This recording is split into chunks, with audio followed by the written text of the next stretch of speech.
গনি আসবে কিনা, বা মিডল ইস্ট থেকে সরে যে এই অঞ্চলে আবার কোনো একটা জায়গায় সেই যুদ্ধটা বাঁধবে কিনা।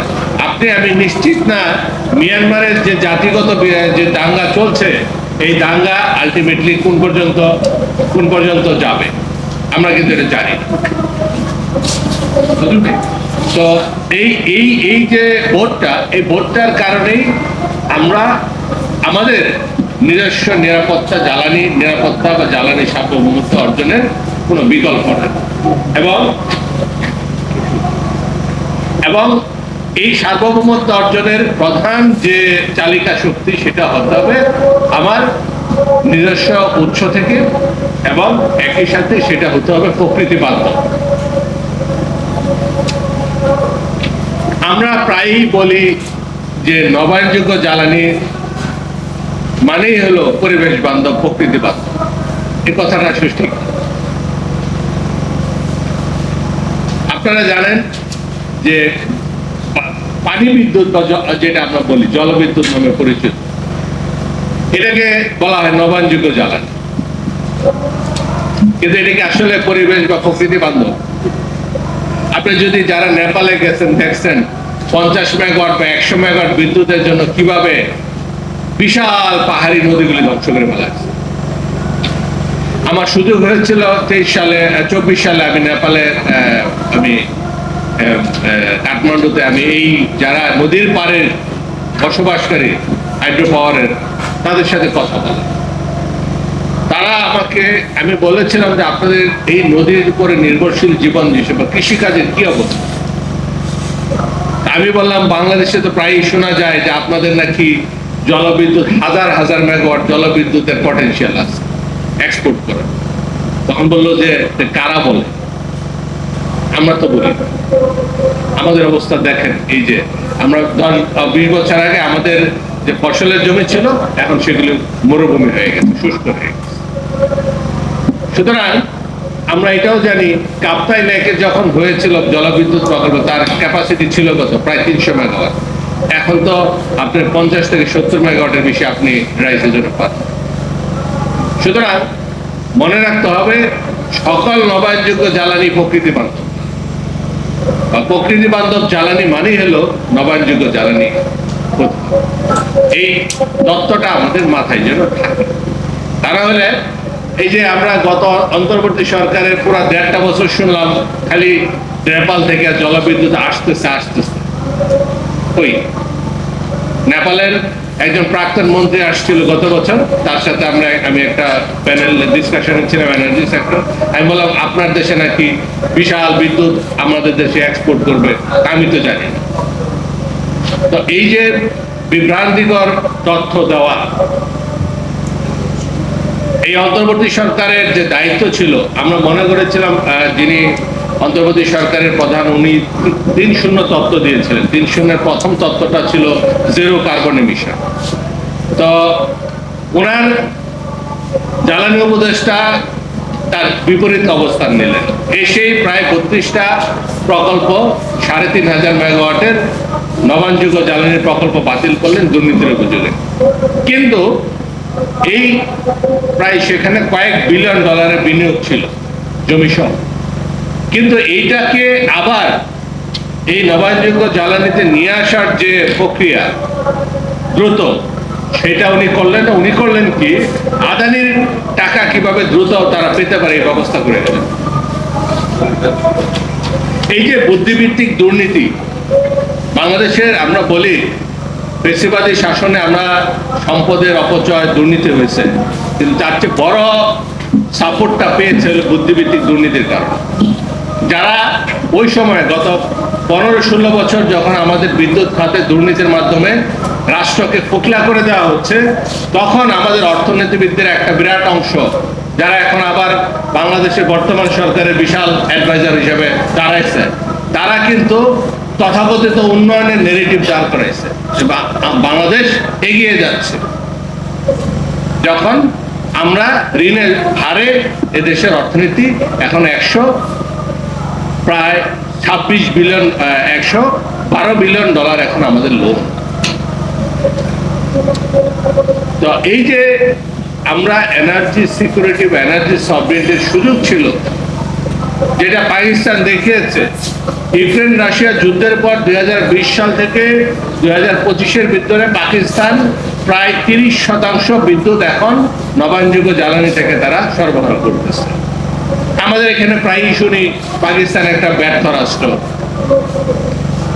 অবশ্যই পাকিস্তানের Democratic process always has been occupied by some vested interest, কিন্তু তারা এই ব্যর্থ রাষ্ট্র যদি 30% জ্বালানি বিদ্যুৎ নিতে পারে, তাহলে বাংলাদেশের এই বিশাল সুশীল আমাদের বুদ্ধিজীবী গোষ্ঠী গত বা এক্সপার্টরা তারা গত এই 15-16 বছরে কেন 3% বিদ্যুৎ ও নবায়নযোগ্য জ্বালানি জানতে পারলো না।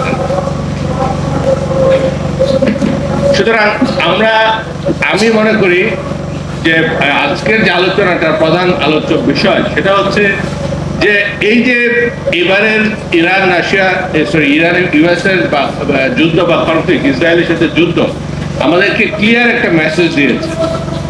মেসেজটা হলো, আপনার বিদ্যুৎ আপনাকে উৎপাদন করতে হবে আপনার উপকরণ দিয়ে।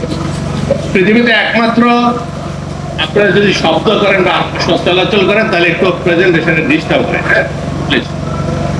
আপনারা পৃথিবীতে একমাত্র সৌর আলো, বাতাস বা সমুদ্রের স্রোতের ইম্পোর্ট এক্সপোর্টের কোনো বিষয় নাই।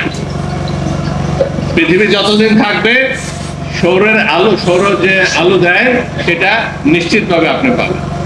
কারণ এইটার ভিত্তিতে যদি কোনো বিদ্যুৎ উৎপাদন করেন তাহলে আলটিমেটলি আপনার অ্যাসিওর যে যা কিছুই হোক আপনার প্যানেলটা হয়তো বা নষ্ট হইতে পারে, কিন্তু প্যানেল পরিবর্তন করে বিদ্যুৎ আবার পাবে। তাহলে আমাদের এই চিন্তাটা এই মুহূর্তে বর্তমান সরকার ক্ষমতায় আসছে, বিএনপি সরকারের যখনই ক্ষমতায় আসে তার একটা চ্যালেঞ্জ সামনে উপস্থিত হয়। 91 সালে যখন ক্ষমতায় আসলো তখন আপনারা জানেন ইরাক কুয়েত আক্রমণ করলো এবং আমাদের ঘূর্ণিঝড়, বিশাল একটা ঘূর্ণিঝড় হলো, আপনি জানেন সেইটা আমাদের গণতন্ত্রের জন্য আপসীর নেত্রী বেগম খালেদা জিয়া ওনার নেতৃত্বে তখন সেটা ওভারকাম করে আমরা বাংলাদেশকে একটা স্থিতিশীল পর্যায়ে ওই সময়টা থাকি। 2001-এ যখন বিএনপি ক্ষমতায় আসে গতবার, তখনও কিন্তু আপনাদের মনে আছে কিনা 111 হলো আমেরিকা এবং মুসলিম রাষ্ট্রগুলো চরমভাবে একটা চাপের মাঝে পড়লো। 9/11 হলো। এইবারও একই অবস্থা, ক্ষমতা আসার সারা নেই, এর আগেই আপনার ইরান এবং ইসরায়েল এবং ইউএসএ একটা পুরো যুদ্ধ অবস্থা তৈরি হবে। সুতরাং আমি মনে করি এই চ্যালেঞ্জগুলো একটা অপরচুনিটি। অন্তর্বর্তী সরকার একটা স্থিতিশীল জ্বালানি সার্বভৌমত্ব নিশ্চিত করে যেতে পারত, কিন্তু সেই দায়টা বর্তমান রাজনৈতিক সরকারের ঘাড়ে চাপিয়ে দিয়ে চলে গেল। But this is opportunity. Pakistan, Vietnam যেভাবে দেখিয়েছে বা কেনিয়া দেখিয়েছে যে আপনি পুরো ট্রানজিশন নবায়নযোগ্য জ্বালানিতে যদি চলে যান তাহলে আলটিমেটলি বাংলাদেশকে আপনি একটা সার্বভৌম বা স্থিতিশীল অর্থনৈতিক সমৃদ্ধির পথে আপনি পরিচালিত করতে পারবেন। আপনি যতই $1 ট্রিলিয়ন অর্থনীতির কথা বলেন, আপনারা যতই বলেন যে আমাদের মানব সম্পদ উন্নয়ন করতে হবে, যদি জ্বালানি না থাকে তাহলে আপনার $1 ট্রিলিয়ন না $1 বিলিয়ন অর্থনীতিও আপনি নিশ্চিত করতে পারবেন না। আপনি যত এইভাবে আন্তর্জাতিকভাবে সাপ্লাই চেনের উপরে ডিপেন্ডেন্ট করে যতই বিদ্যুৎ আপনি উৎপাদন করবেন তত আপনি অনিশ্চিতভাবে যাবেন। একটা জিনিস প্রায়ই বলে যে হরমুজ প্রণালীতে আপনি ওপেন করে দিলেই আমার দাম কমে যাবে, কিন্তু হরমুজ প্রণালী আপনি ওপেন করবে ইরান, সেটা বা সিজ ফায়ারের মাধ্যমে, কিন্তু যারা ইন্স্যুরেন্স নেয় জাহাজের সে কি নিশ্চিত যে ইরান হরমুজ প্রণালী ছাড়বে কিন্তু ইরানের হুতিরা আপনার মিসাইল মারবে না পরে, বা অন্য জায়গায় তার কোনো সাপ্লাই চেইন ডিসরাপশন হবে না? সুতরাং ইন্স্যুরেন্স কোম্পানি তার টাকা আগে জানিত তার চেয়ে এখন ডাবল করবে বা একটা সুনির্দিষ্ট অংশ বাড়াবে, এটাই স্বাভাবিক। সুতরাং আমি মনে করি বারবার অনেক একটা রাষ্ট্র বা একটা আমাদের মতো যারা গ্রোয়িং স্টেট তাদেরকে অনিশ্চয়তার মাঝে ফেলার কোনো কারণ নেই। এবং বর্তমান সরকারের মাননীয়